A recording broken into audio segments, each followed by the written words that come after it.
Hey, everybody. Welcome to this week's episode of Making Sense of It All. I'm your host, Jesse Stakes. This week, we're going to move away from sports and get back into the financial world. We're going to talk about the rise of payment technology. I know that phrase is pretty much a catch-all, but essentially, as digital payments have become more widely accepted by businesses and used by consumers, what does it all mean? And what does it look like? Well, my guest this week is Darrick Smith. He has over 15 years of experience in the payment technology industry, and he's now an accountant by trade. He has a unique vantage point of being able to see the industry from a provider's perspective, an end user's perspective, and now in an advisory role. Enjoy the conversation. Let's jump right into it.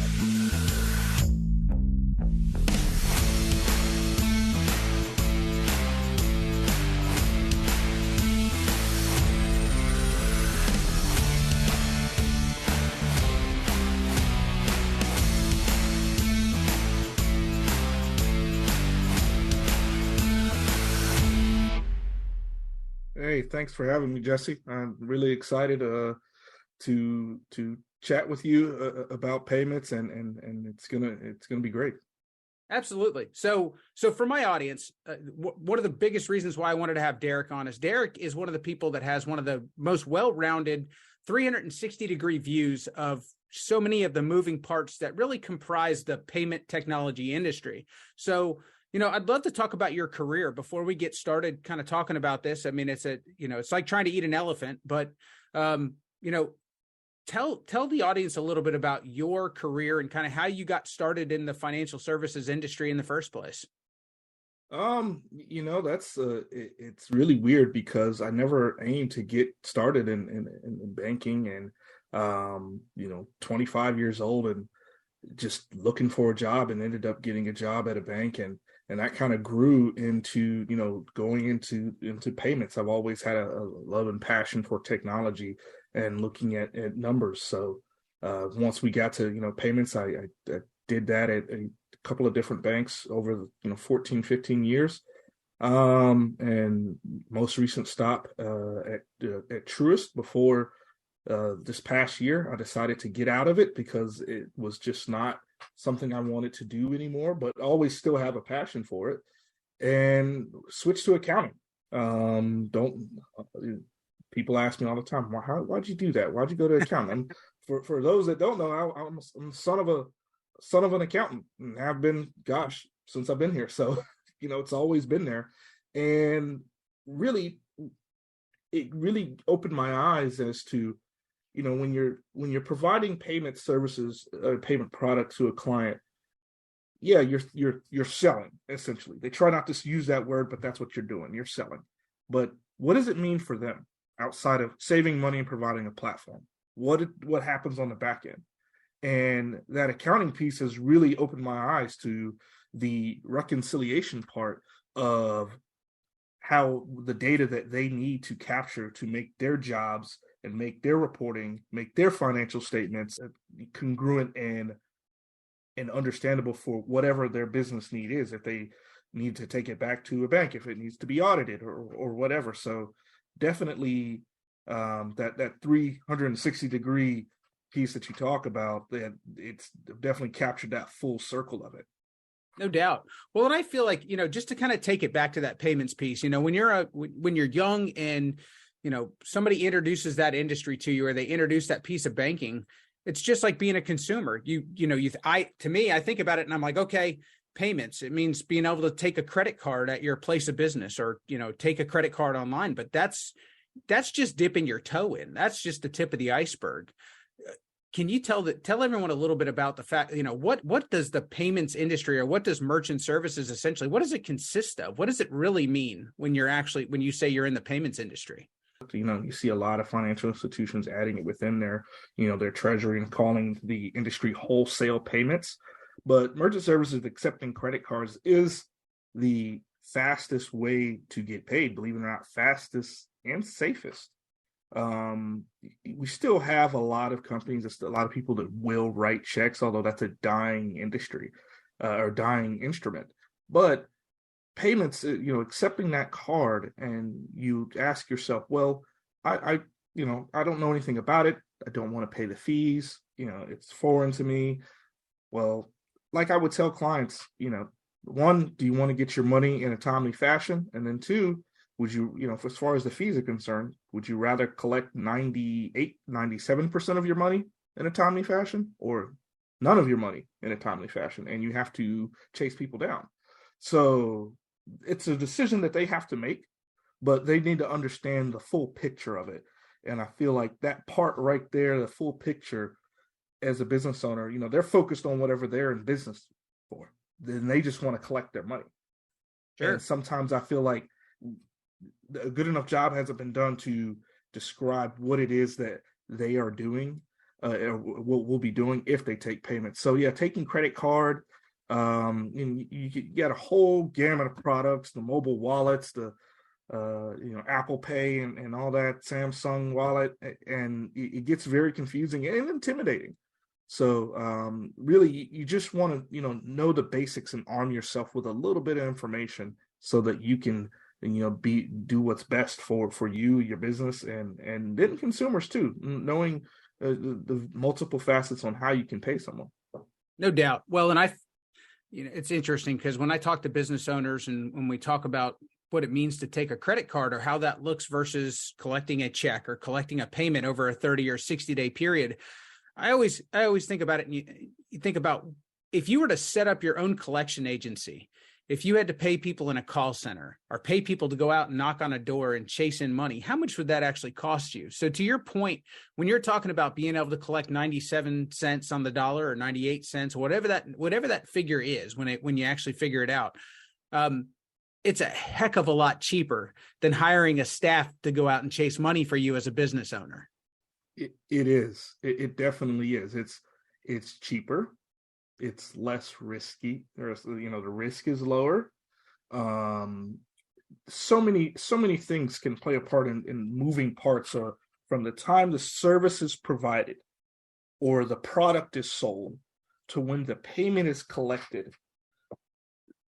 You really, you have overhead, travel time if you're going to the bank, if someone's picking up a check, if you're waiting on a check to be delivered in the mail, if you want to even have your money ACH'd or wired to you, then you have to have a separate account. And I know we're going a little bit to different ways, but sure, there's so many things you could do, but with each one, there'll be risk involved. So I feel like lower the risk, lower the time, and then everything else will take care of itself.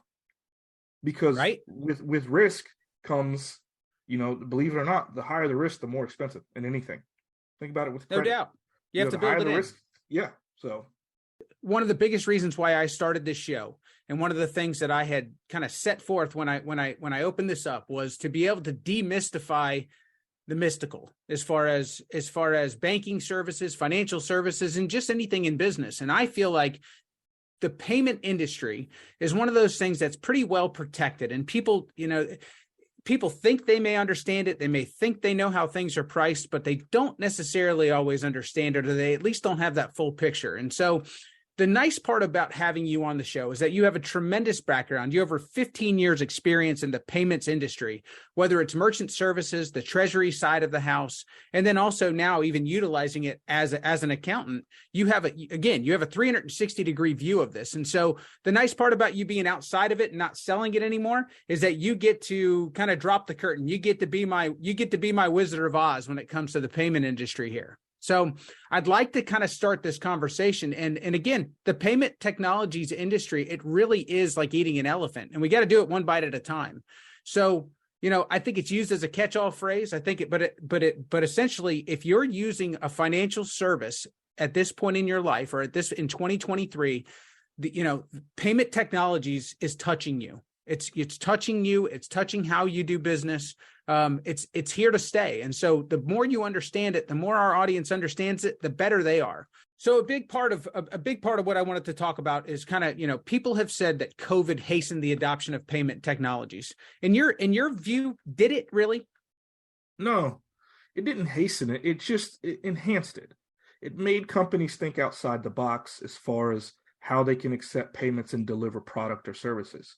A lot of companies already kind of had it in place. They just needed to, you know, grow it, make it larger. One of the things that I look at is, the best examples is Target with their pay to pick up. Pay through the app. You clients use their red card or whatever, they get 5% discounts, and they're able to pick up, singular products or shop the entire store.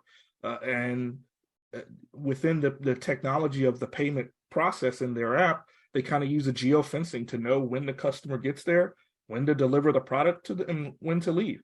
So a lot of companies that didn't have that in place were definitely left behind the eight ball when COVID happened. But a majority of them kind of already had it in place. There was no real need to expand it until COVID hit. And then, they poured a lot of resources into it. And now it's becoming part of the everyday process for them as far as delivering their products to their customers. You see restaurants doing it now too. So it's definitely, it's here to stay. It's not going anywhere. Right. Well, and I think that what I hear a lot from the bank side of things is people always ask, are they Amazon proof? And so, when you talk about a Target or you talk about Walmart, or especially these smaller retailers, a lot of this payment technology is allowing them the opportunity to compete with people like Amazon, correct? Yeah, it is.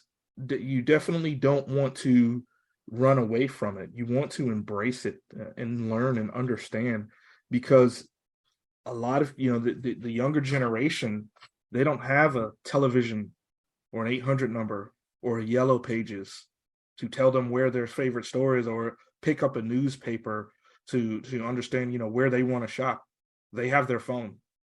Right. And they want to, oh, it's on the phone. And then right then and there, believe it or not, you have your opportunity to sell a product.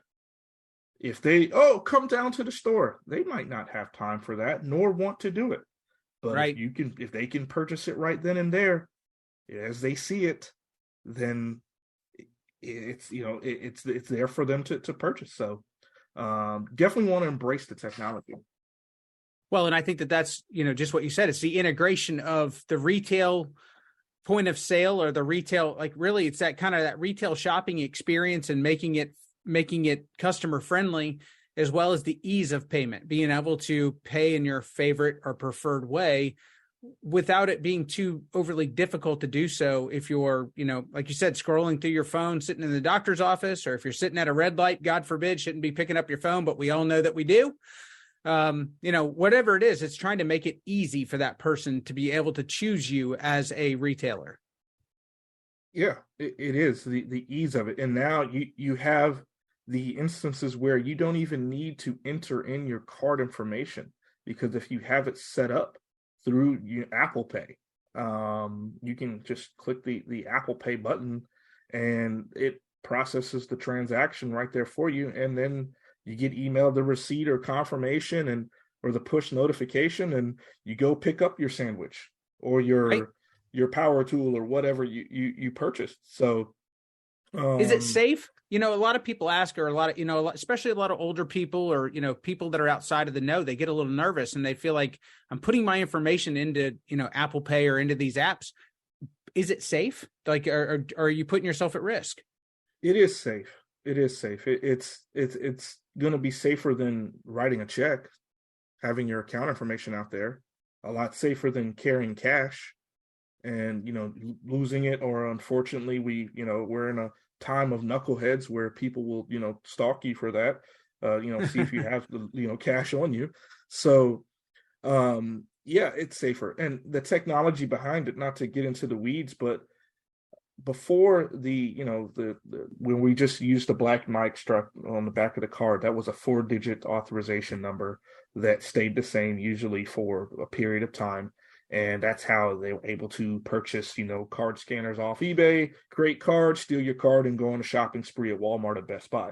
Now, with the EMV chip and Apple Pay, they mask that authorization code, and it's longer, 8 digits sometimes, and it constantly recycles itself. So, and it's for that particular merchant, that particular store, for that particular amount.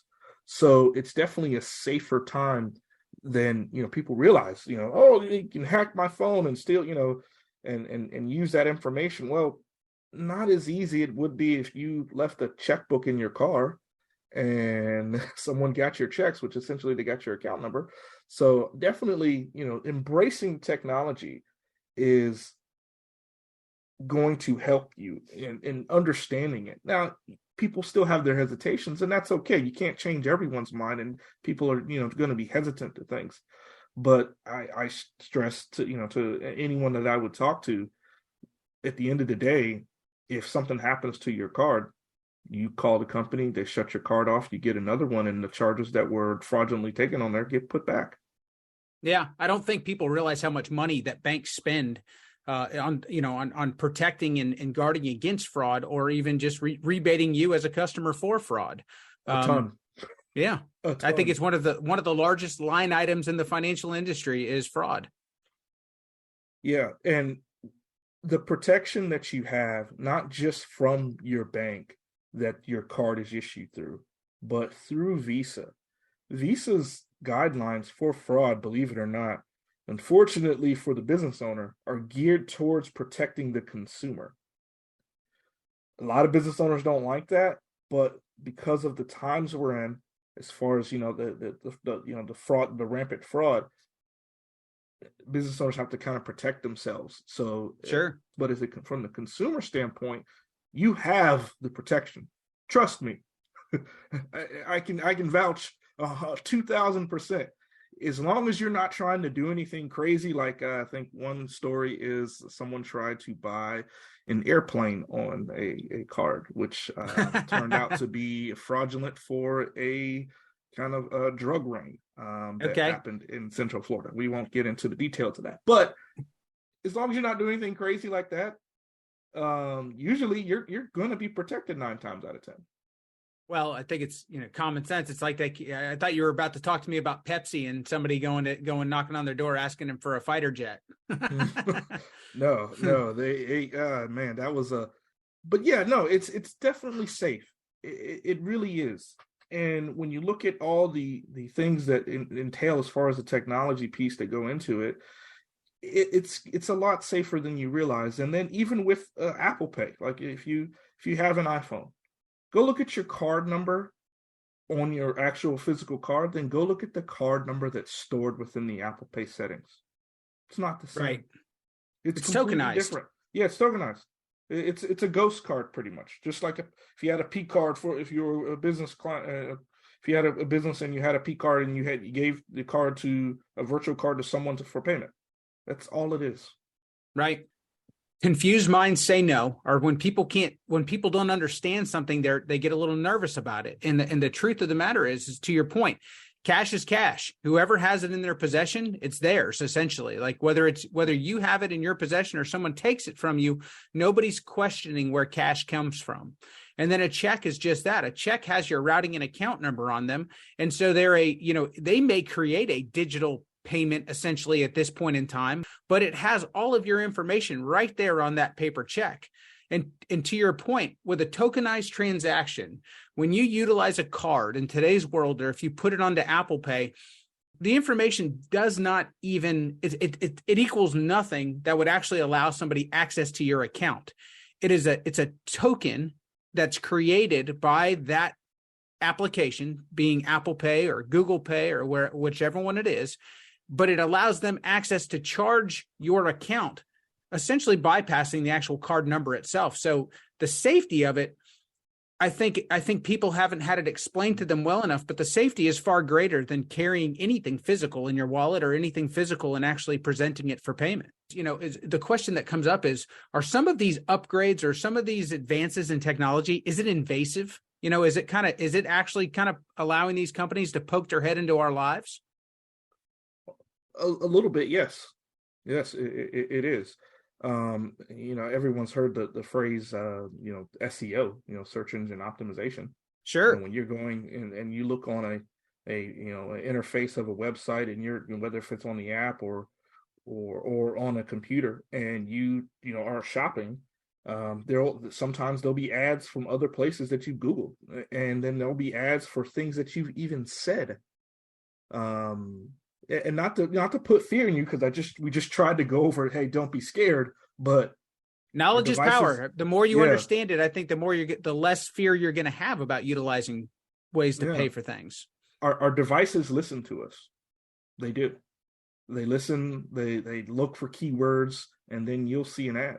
Another thing too, and I keep going back to Target, just because it's my wife's favorite place to visit. So I'll say that. But no, when you go to you go to Target, let's say if you looked on the app and you went to buy something and you said, you know what, I'm going to go buy it in the store.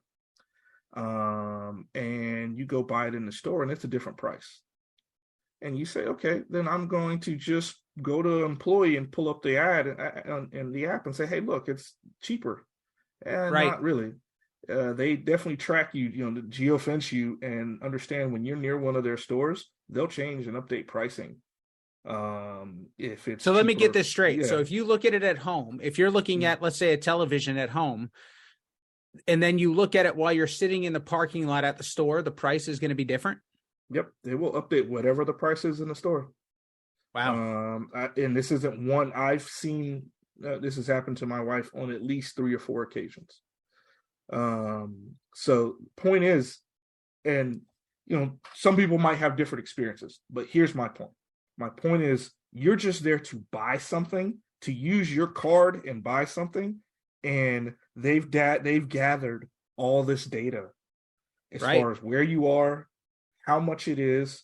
They even have algorithms for what you buy, so then you get personalized ads the next time and promotions.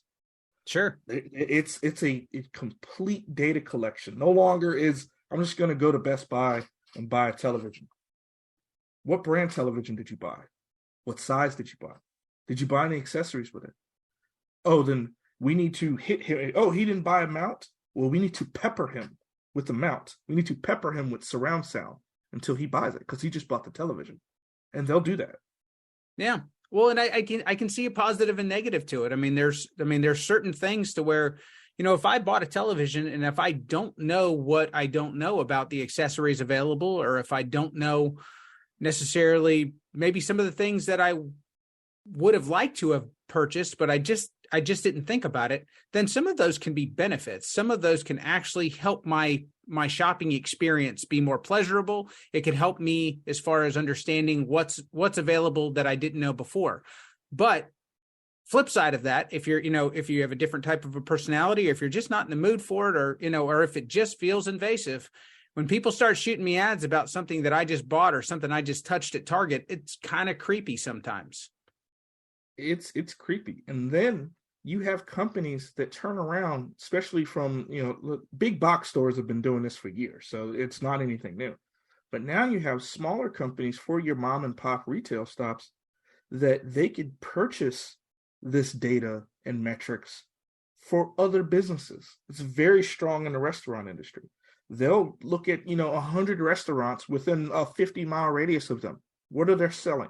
When is their busiest times? And you could actually purchase that data. Wow, that's crazy.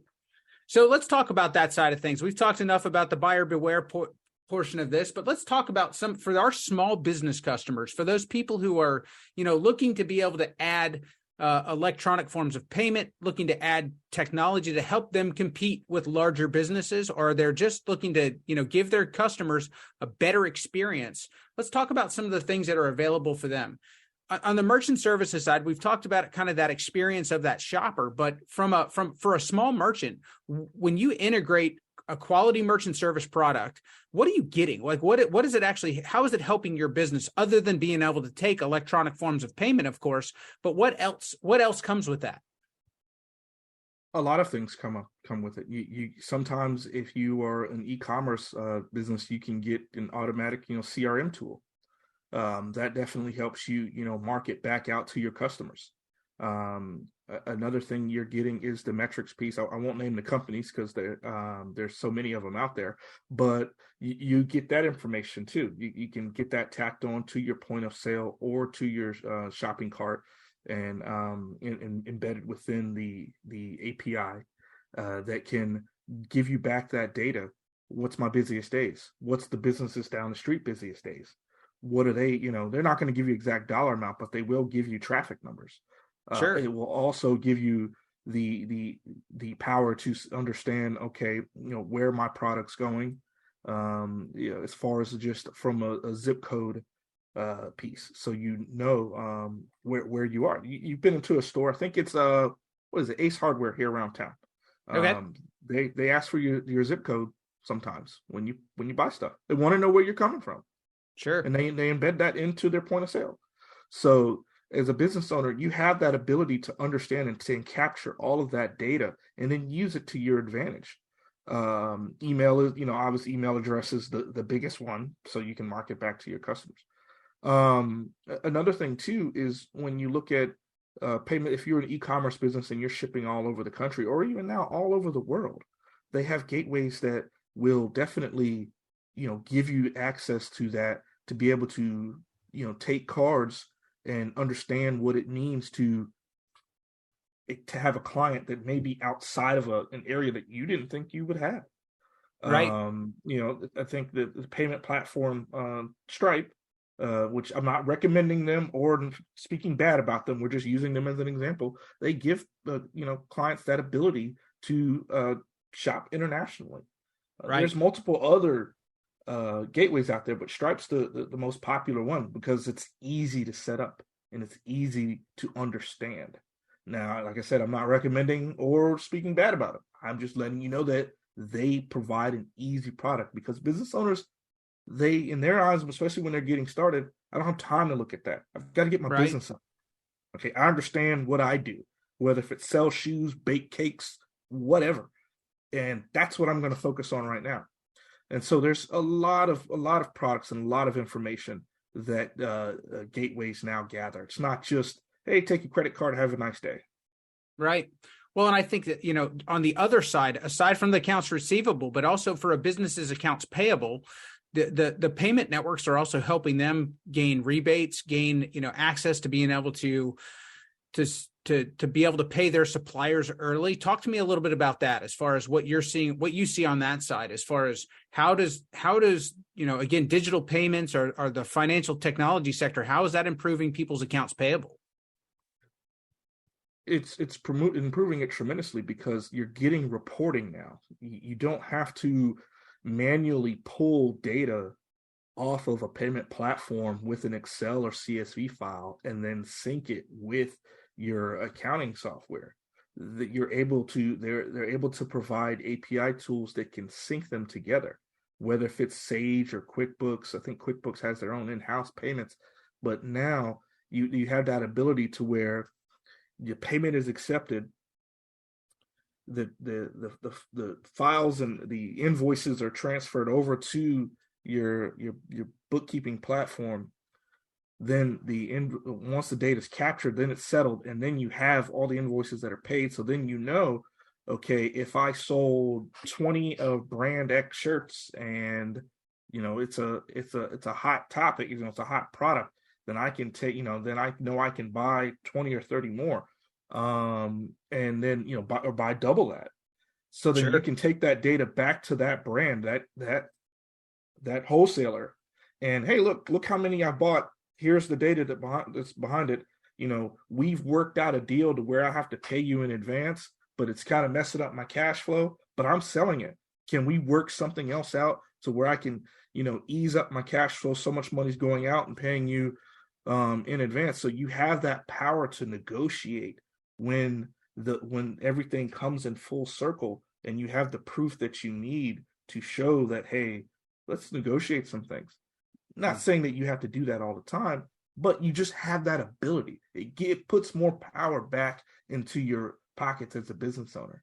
No doubt. Information is power. The more information that you have at your fingertips in a usable format, which, to your point, when you're a business owner and you're really good at whatever it is that you do, you didn't get in business because you wanted to be an accountant or because you wanted to take those numbers and create spreadsheets out of them.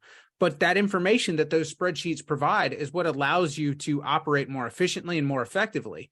And most small business owners do not have a staff accountant, or they do not have people on their payroll that are doing this for them. So it gives them information that they wouldn't have otherwise. Big businesses might, but they're not going to, as a small merchant or as a small business owner, they're not going to have those things unless they're being provided in an efficient and effective way that's cost effective for them. And to me, what I hear you saying is essentially some of these financial technologies, it's less about even how the payment's being taken, and it's more about what data and what information in a usable format you're getting as a small business owner, to where they can be actionable items, to where you can actually drive your business in a positive direction and maybe eliminate some of the things that are wasteful or that are not driving profitability for you.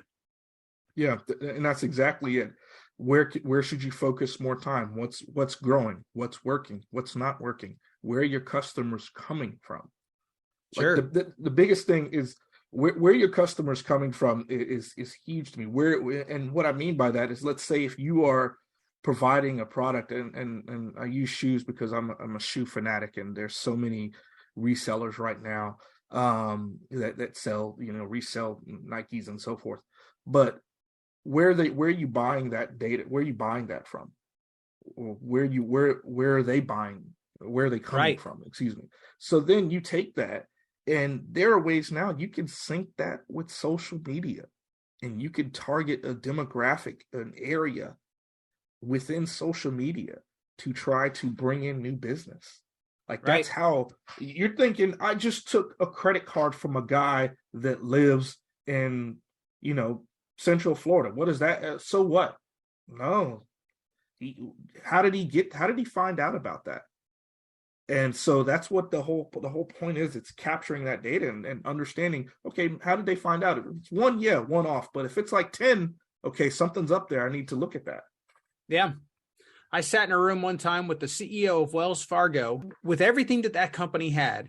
In 2015, they looked at it and they said that the biggest commodity that they had, the most valuable thing that they had, was their customer data. And over the last 8 years, I think that's proven to be true for all of these companies, whether small or large. The thing that has been monetized and the thing that has been the efficiencies in running businesses, what has allowed it to become more efficient and what's allowed them to become better at what they do, is by utilizing that data and understanding how it works with the way that they run their businesses. Yeah. It's cash may be king, but data might be queen, because you really understand what you can do to help yourself and improve your business. Another thing too is when you're looking at these gateways, as far in point of sale systems, they're really starting to become open-ended. And not to get into weeds on that, what that means, it's basically customized. You can customize it. Okay. Some are signing partnerships, like for instance, in the restaurant space, Toast, they do everything: point of sale, payment capture, CRM. It's all embedded. They even have an app. It's all embedded. Right. So makes it hard to get away from them too. Yeah. It makes them sticky. One-stop shop. Okay. So you think, that's all I need. But then let's say, hey, I don't really want that. I see you're overcharging me for processing. I want to go somewhere else. So now you've got, on the other side, you've got a lot of, gateways, processors, point of sale systems that they're open-ended, so you can customize and use that to your advantage, as far as downloading data and using that to attract new customers and new business. That's really cool. I mean, I feel like we could talk about this all day, because there's just so much. It's like reading the Bible, essentially. There's so much to it. It warrants another discussion. But before we wrap up today, I wanted to kind of, for our audience, you actually host a podcast with two other friends of yours called Down by the Bank here in Jacksonville, Florida. Tell us a little bit about your show. Yeah, no. So a friend of mine, Corey, he came to me one day and said, hey, what do you think about, we both love football. What do you think about doing a podcast for the Jaguars? And at first I was against it. I don't have time. No, I don't want to do it. And, we were both bankers at the time. Corey still is a banker. I'm not. So I thought about it and came back to him and said, yeah, let's do it. And so, okay, let's think of a name. And so we came up with the name Down by the Bank. So we recorded 2 or 3 episodes. About a month later, I get married and I go on my honeymoon and we have to do a show. Now, mind you, this is 2016. The Jaguars were terrible. So nobody was listening to us except for a few people. And so then my friend John, he comes into the picture and I said, "Hey, John, I'm going to be out of town.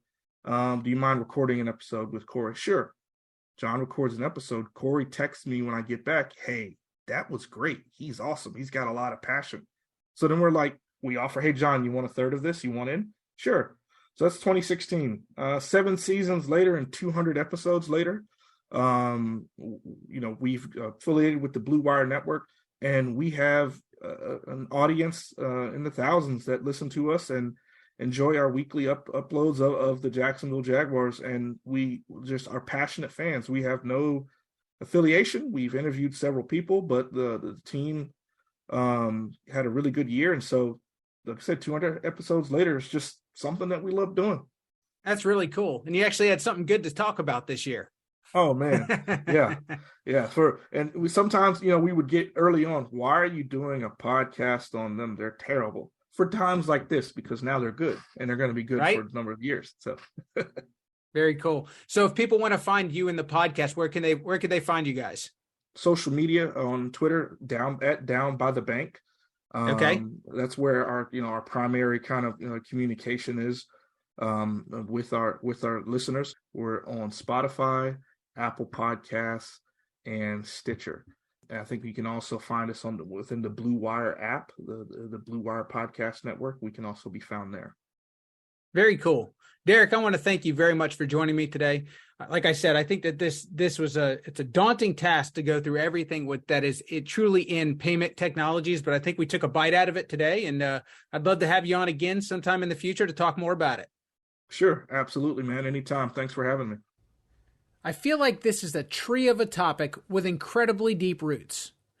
As businesses reconsider their operating models and we see an increased customer acceptance of different forms of payment, technological innovation will continue to move center stage in the financial sector.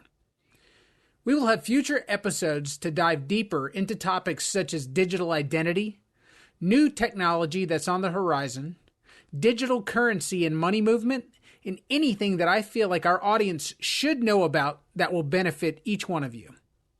I want to thank Darrick Smith for joining me this week. Please check out him and his friend's podcast, Down by the Bank, if you're a Jacksonville Jaguars fan. It's a can't miss. That's going to do it for us today. We'll catch you guys next time.